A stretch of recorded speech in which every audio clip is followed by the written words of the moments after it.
Приветствую своих благодарных зрителей. И я надеюсь, что присоединятся в какой-то момент зрители Маши. Мари, говори.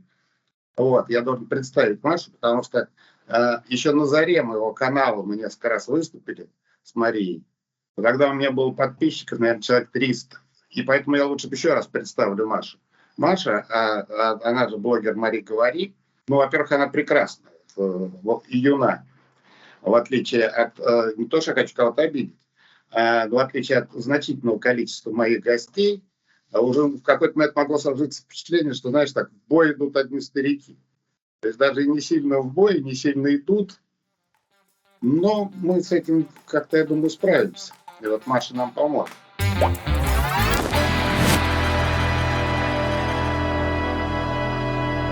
А Маша блогер, имела неприятности крупные в Российской Федерации, но она сама об этом расскажет.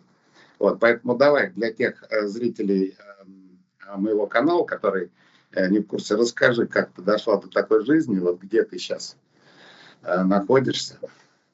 Спасибо большое, Роман, что меня позвали.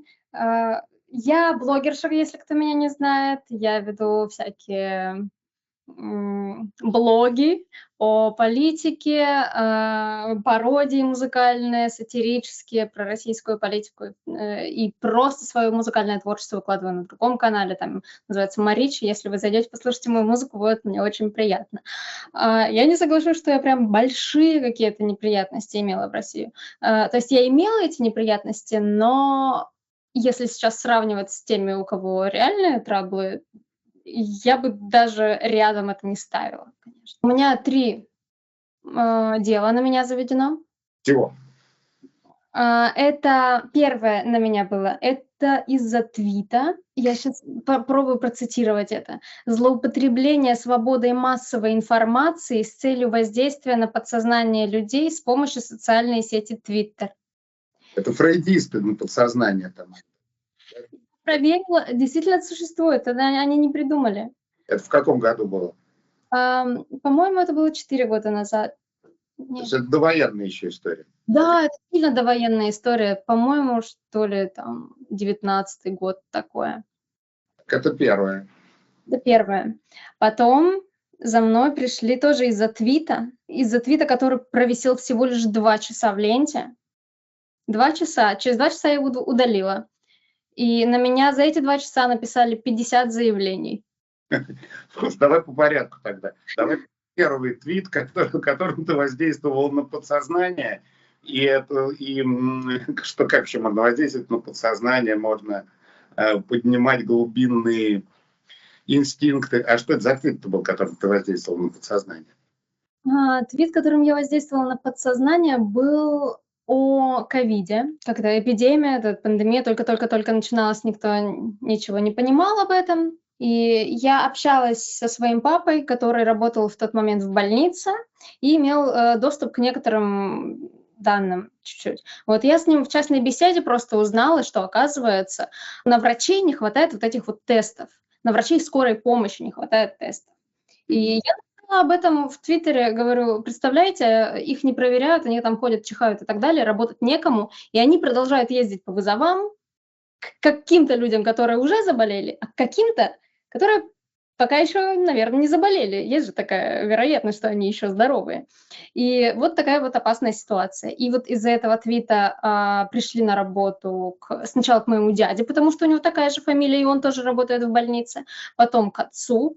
Потом у этой больницы были огромные проблемы вообще. Ну, все инстанции поехали в эту больницу, и на меня решили завести дело про фейк о коронавирусе, но у них оно не срослось, потому что оказалось, это не фейк. И они решили, ну вот, воздействие на подсознание, мне кажется, это именно то, чем занимается эта женщина. Вот. Сознание, это круто. Но я тебе могу сказать, как специалист, я же психологию немножко проходил даже.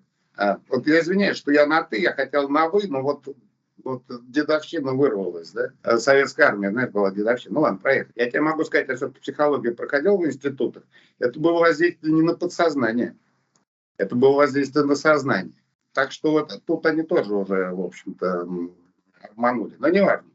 они хотели воздействовать на подсознание. Окей, а второй твит, который 2 часа провисел?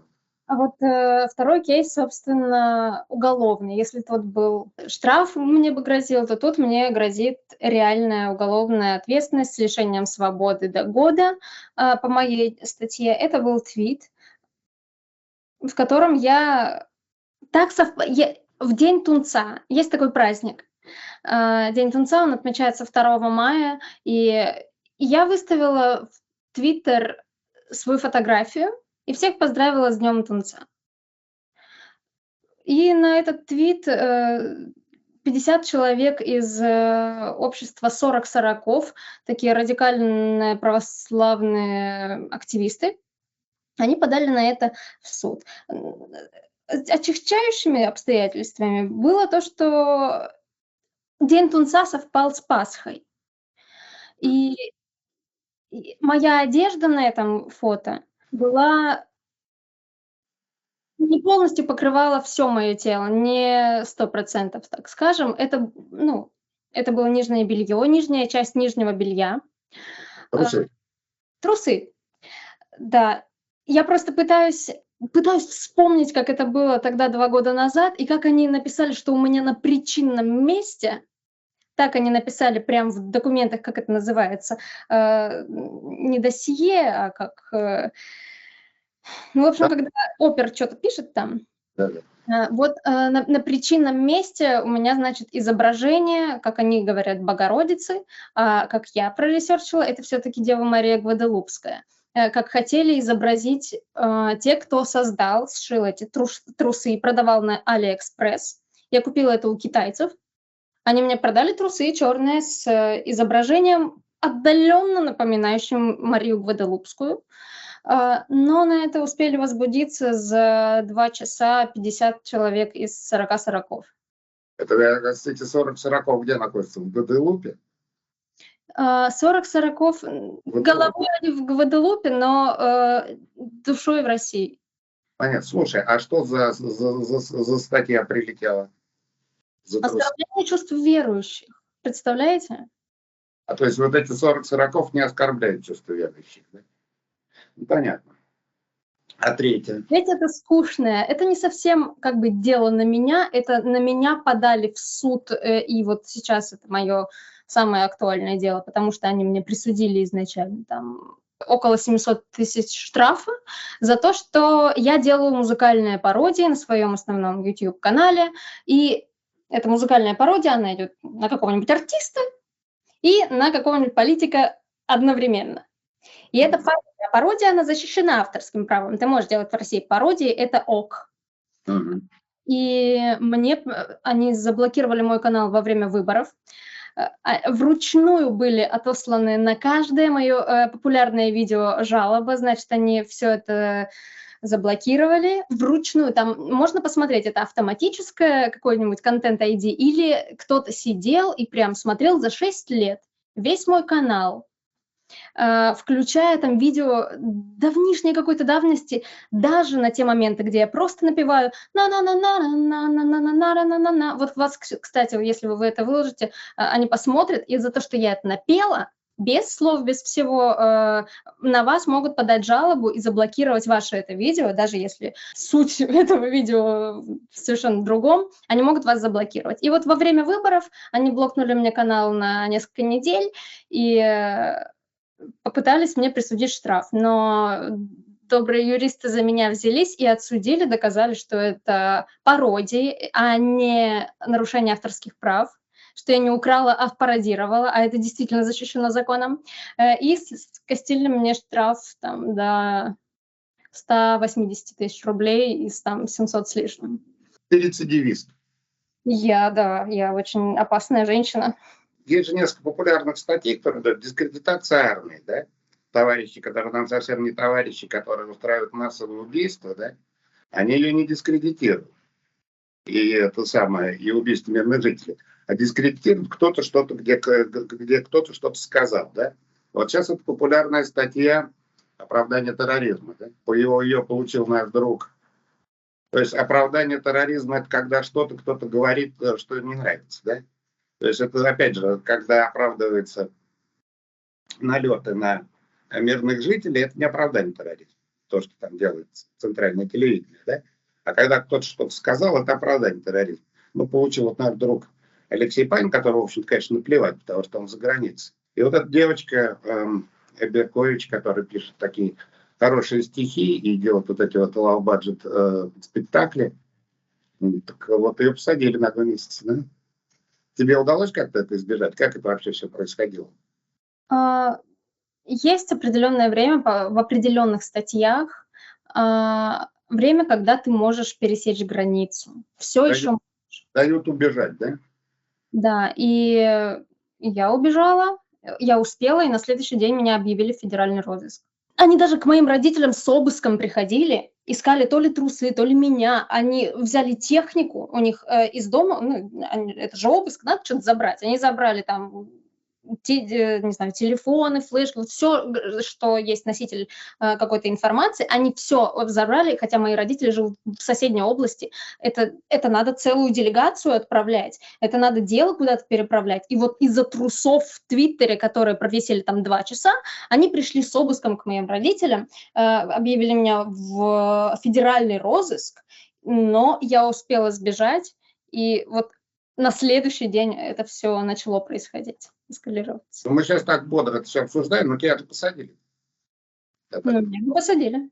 Вот они ничего не дискредитируют, потому что они дебилы, а это не дискредитация. Понятно. А сколько было окно, как ты вообще ехала, расскажи. Как это вообще все происходило? Там никто не говорит о конкретном окне, но если ты внимательно читаешь бумажку, которую к тебе несут, иногда некоторым везет, и ты сначала проходишь как свидетель. Мне повезло, и я сфотографировалась. Это было вот, ну, выше пупка, чуть-чуть выше пупка и ниже. Там не было ни лица, никаких, не знаю, родинок, опознавательных знаков и так далее. Там просто трусы, там чисто место с трусами, и вокруг немножко. И поэтому сказать, что конкретно там твое лицо на этом фото, они не могут, поэтому ты проходишь как свидетель. Ты же была где-то рядом, когда производилась эта фотография. Когда ты свидетель, потом тебя переквалифицируют в подозреваемого и так далее. Ну вот по ходу пьесы ты вдруг понимаешь, ты начинаешь читать и такой: ну, я еще подожду. А вот началась война, и ты такая думаешь: а вот сейчас я и поеду. Вот. Поэтому все так как-то совпало, у каждого по-разному, но я знаю очень много людей, которые уехали вот просто в это достаточно большое и не очень ясное окно. Тебе не звонят, не говорят: алло, мы хотим, чтобы ты уехал в Грузию. Такого нет. Есть только ты, твой адвокат, если он у тебя вообще, если ты везучий человек. Просто люди, которые читают свои документы, они просто такие: ну ладно, мне сказали явиться на допрос, я пойду, узнаю, что там такое. О, мне сказали явиться в военкомат, интересно, может быть, они там раздают пряники. Нет, вот. Просто надо читать. Не раздают пряники, да? Кнуты чаще. Слушай, а много людей вот так вот присело? Я не знаю, много ли людей присело прям так, таким каким-то образом. Я вижу по этим всем фейковым статьям, дискредитация, кто-то обидели кого-то, военные обиделись, обиженные военные встретились с обиженными верующими, обиженные военные и верующие встретились с обиженными комсомольцами, все пожали руку обиженному Путину, и все хороводом, значит, пошли обижаться. Вот эти, кто кого вот за обиды, много народу все. Ну, у нас нет статьи за обиду. У нас есть статья за оскорбление верующих, за терроризм, что-то еще, политически мотивированное. Обиженных много, опущенных, обиженных. Да, их очень много, и их подсчитывают разные, там, ОВД-инфо подсчитывает, Мемориал подсчитывает, Amnesty International подсчитывает, но четкого количества мы не знаем. Очень много дел, которые были заведены чуть ли не случайно. Были дела, которые заведены под пытками, где ты сделал что-то или попался там под горячую руку, а подпиши, пожалуйста, что ты сделал еще и вот это. Но я не хочу. А может быть, все-таки хочешь? Нет, я этого не делал. А может, все-таки делал. И вот легкой коммуникации и добиваются того, что человек что-то подписал. Но чаще всего она, конечно, чуть-чуть более тяжелая. Так это сколько? Это десятки тысяч, сотни тысяч людей, как ты думаешь? Есть доказанные дела, их, по-моему, их больше 1000, что это конкретно политически мотивированное, но это каждый раз, каждое дело, это нужно куча юристов собраться, что-то там доказывать и внести в какой-то список. Но если вы загуглите политзаключенные в России, то вам выдаст очень много ссылок с фотографиями и даже адресом, куда им можно написать. Они очень ждут ваших писем. Можно это сделать через кучу сервисов. Просто гуглите, можем вам... Я вам, наверное, после стрима дам ссылки конкретно сейчас, чтобы не соврать любую точку, сейчас я скажу, будет неправильно. И если вы их выставите в описании к этому видео, было бы очень здорово, потому что политические узники очень ждут писем.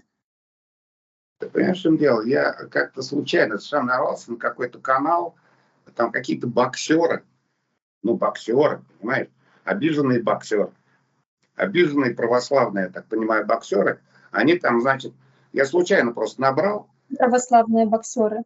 буквы ошибся, да, и они вот тоже, они собирают, мы пишем туда-сюда, чтобы таких музыкантов не пускали, собираем подписи, пишем в это самое, пишем в куда там, в каком-то городе там, мэру, там, да, вот такие-то оскорбили верующих.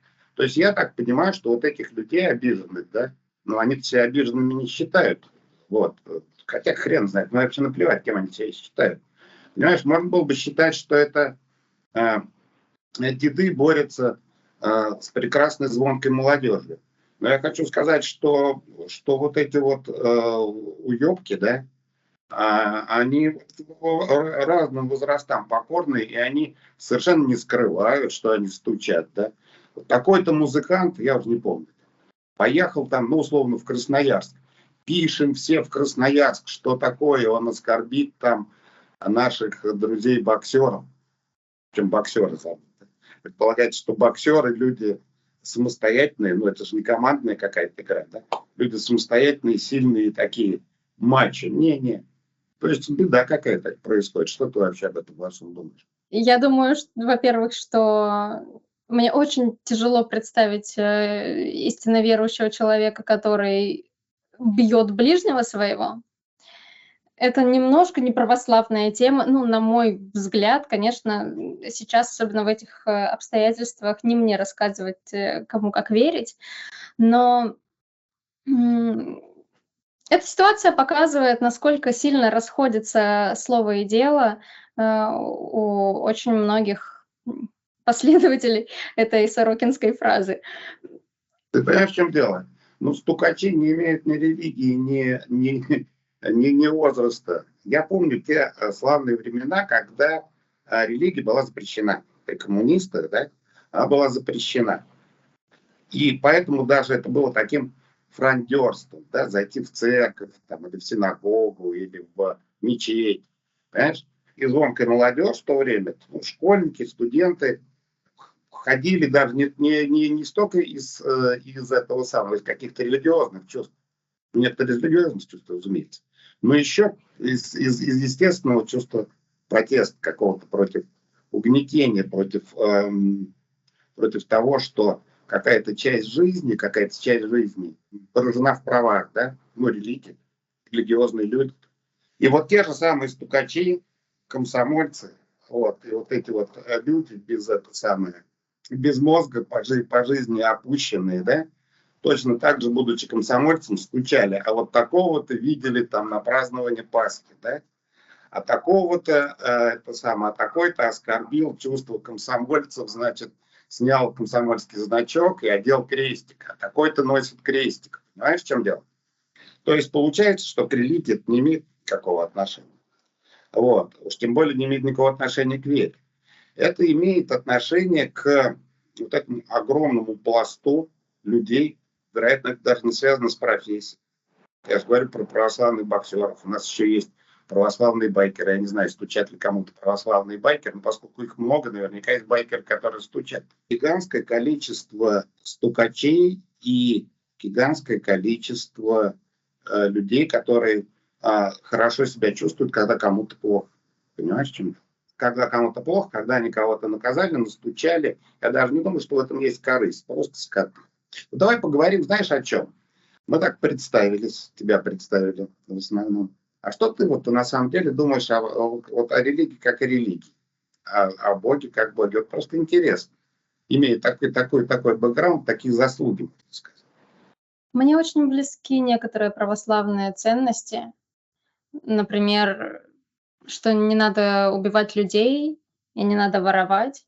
Но почему-то мне кажется, что буквальное значение таких постулатов абсолютно противоречит сейчас политике России. Ну, 50% они убивают людей, 50% они воруют у людей.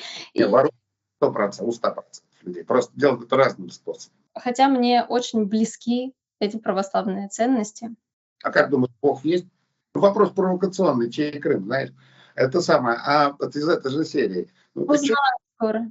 ты чувствуешь наличие каких-то космоса, Бога? Чувствуешь, что иногда вмешиваются какие-то, вмешиваются в твою жизнь или в жизнь твоих близких, вмешиваются, ну ты же воздействовал на подсознание, ты в этом вопросе тоже должна быть специалист. Вмешиваются силы, которые до конца осознаны. Это можно называть силами, можно какими-то внутренними течениями. Но ты чувствуешь наличие какого-то такого. Я не про привидений спрашиваю, не про сверхъестественное, я про такие движения, которые не всегда постижимы. Я, скажем так, не верю в какого-то мужика на облаке, я не верю в человека, который улетел на небо и сказал: главное, чтобы мужики не трахались с другими мужиками, и все, это было типа его последнее, или чтобы там влагалище запретная тема, от которой меня прям... Жопа плохо. Да-да-да, не показывайте, пожалуйста, женские трусы никогда никому, они очень сильно меня оскорбляют. Я не верю вот в такую концепцию Бога, который бы там не принимал чью-то любовь, женщина с женщиной там, например, или нет. Радость. Трактовки. Но это было бы так скучно, если бы вот этим все заканчивалось. Мне кажется, мир гораздо более интересный, чем мы знаем его сейчас. Очень много веков люди думали, что Земля плоская, потом такие: оп, нет, оказывается, мы вообще мыслили иначе. И сейчас мы тоже живем несколько веков с какой-то мыслью, про которую мы еще не знаем, что она неправильная. И однажды, наверное, откроется что-то более интересное, чем мы видим сейчас. Но легче всего жить, конечно, в парадигме того, что ты знаешь сейчас, чтобы прожить эту короткую жизнь максимально прикольно. В общем, запутала. Но, в общем, сверхъестественное есть. Ну, то есть она не то, что сверхъестественное, сверх того, что постижимо. Я не имею в виду то, что непостижимо этим движением 40-40 или православным боксером, да. Понятно, что я говорю, что оно действительно есть. Вот то, что эта история что до сих пор непонятно, что, может быть, вещь не существует до того, как ты ее видишь. Это физика, да? Ну, в общем... Возможно, сама любовь — это и есть то непостижимое, что нам необходимо уже наконец начать постигать. Любовь, добро, то, что происходит в наших головах, в наших сердцах, гуманизм, эмпатия — это вещи, которые вот сейчас бы постичь всем. Это не потому, что ты попадешь в рай, и у тебя там, не знаю, будут 40 девственниц, или потому что если ты не будешь любить и других, ты попадешь обязательно в ад, где, значит, ты получишь какие-нибудь плети и котел. Нет, не потому что будет какое-то вознаграждение или наоборот, а просто потому что вот эту причину, почему, мы и должны понять. Вот она есть в нас, и она никак не связана ни с религией, ни с чем. И мне кажется, самые нормальные люди, верят они в Бога или не верят, они все равно ну, на стороне добра где-то. И поэтому вот такое что-то, что уже есть в нас, что нам кажется сейчас чем-то там сверхнепостижимым, я называю это любовью. Мне очень нравится верить вот в такую любовь, которая не что-то там, какая-то концепция на облаке, а очень конкретная деятельная любовь, такая как, например, помощь украинским беженцам или донат на медицину. У них есть тоже сайт, куда им можно задонатить, чтобы у раненых людей все было хорошо. А вот, например, ты была когда-нибудь, ну, собственно, в церкви, в храме когда-нибудь там с бабушкой, с мамой? Да, конечно. Была, да? Но сама добровольно не ходишь. Хожу, потому что я очень люблю искусство, я очень люблю иконы. Когда ты путешествуешь, конечно же, интересно зайти во все храмы, церкви и так далее.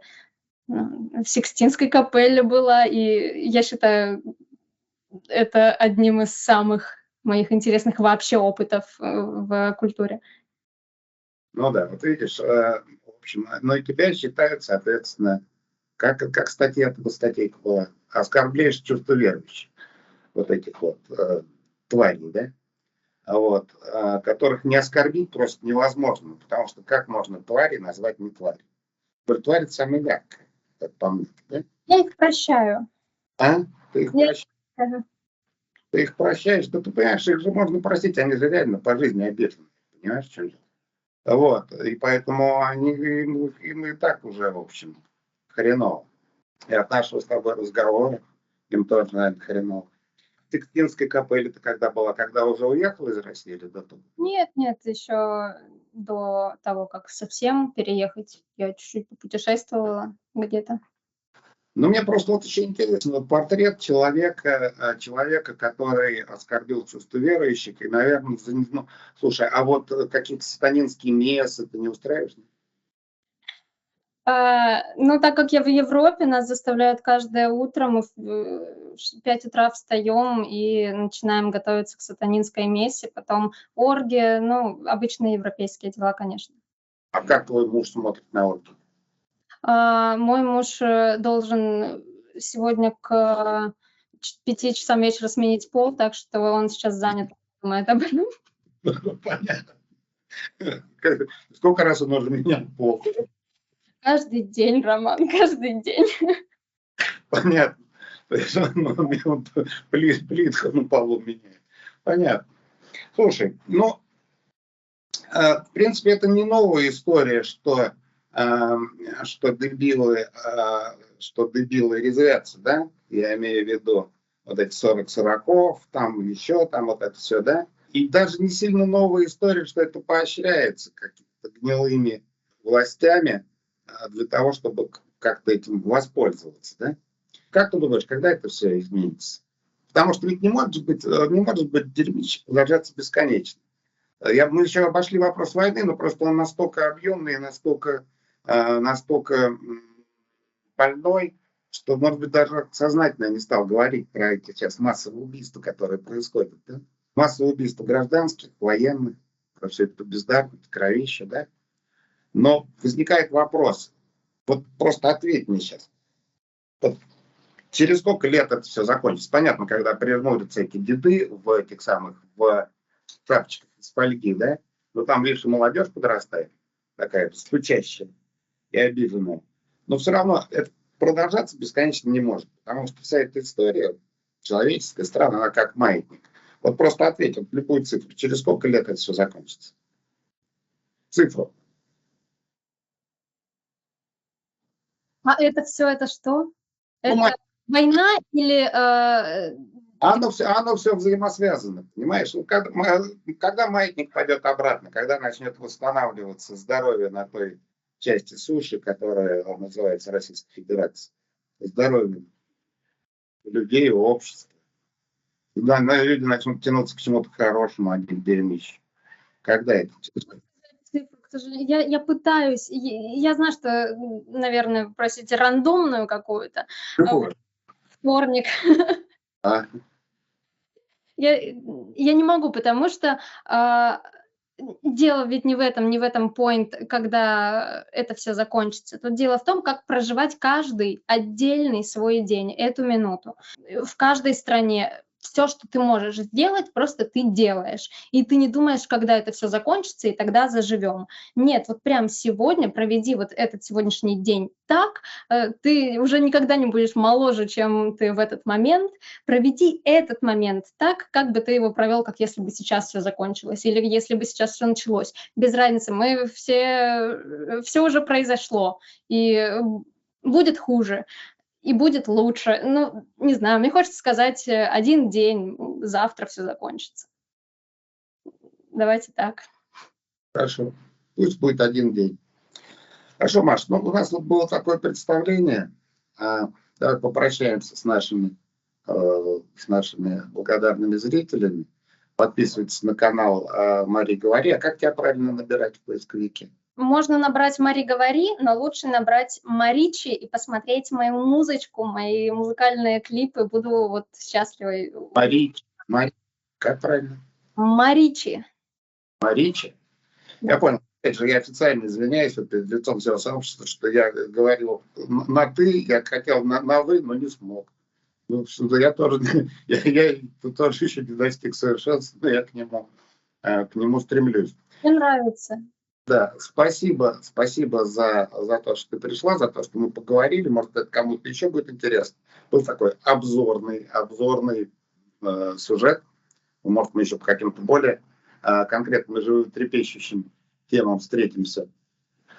Все, я сейчас прощаюсь тогда со зрителями. До свидания. До свидания. Спасибо большое, что позвали. Извините за внимание. Заходите, любите. Давайте, если все вдруг постараемся и полюбим друг друга, все закончится действительно завтра. Если вот прям все, так вот, мы все можем закончить очень быстро.